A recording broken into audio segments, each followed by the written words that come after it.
বেশ কিছু রিকোয়েস্টের পরে আজকে আমার এই টপিক নিয়ে ভিডিওটা করা। এই অসুখটা আসলে খুব একটা পরিচিত অসুখ না, একটু জটিল অসুখই বলা যায় স্কিনের।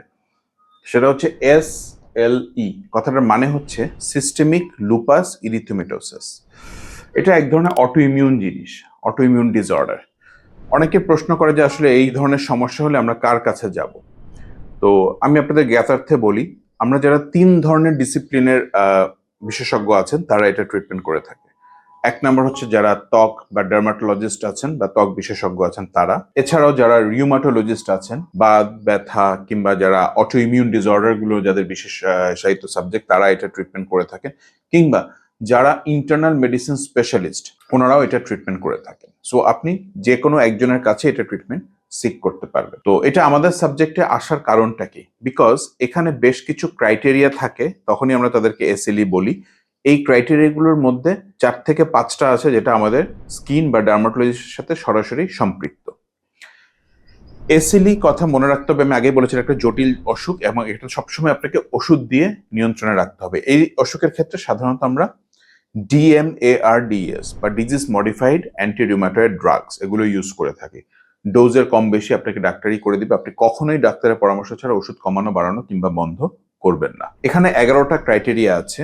এই 11টা ক্রাইটেরিয়ার মধ্যে যদি কারো 4 কিংবা তার বেশি, 4টা কিংবা তার বেশি, সেটা 5টা 6টা 7টা হতে পারে, যদি উপস্থিত থাকে তখনই আমরা তাকে এসএলইর পেশেন্ট হিসেবে কাউন্ট করব। এই প্রথম যে 4টা আছে, এই 1 2 3 4, এই 4টে ইন্টারেস্টিংলি স্কিনের লক্ষণ। Malar rash, discoid rash, photosensitivity, oral ulcer. Malar rash মানে আপনার মুখের এই দুই পাশে প্রজাপতির ডানার প্যাটার্নে লাল লাল হয়ে যাবে।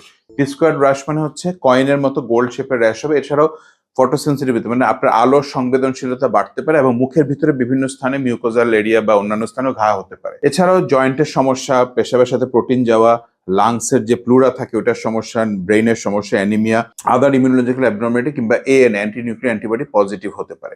তো 11টা ক্রাইটেরিয়া 4টা যদি প্রেজেন্ট থাকে তাহলে আমরা সেটাকে এসএলই বলে থাকি। এই এসএলইটা কিন্তু মহিলাদের অনেক বেশি হয়। দেখা যায় প্রতি 10 জনের মধ্যে 8 থেকে 9 জনই থাকে হচ্ছে ওমেন আর 1 জন বা 2 জন থাকে হচ্ছে মেল। সো এটা হচ্ছে একদম ফিমেল ডমিনেন্ট এক ধরনের ডিজিজ।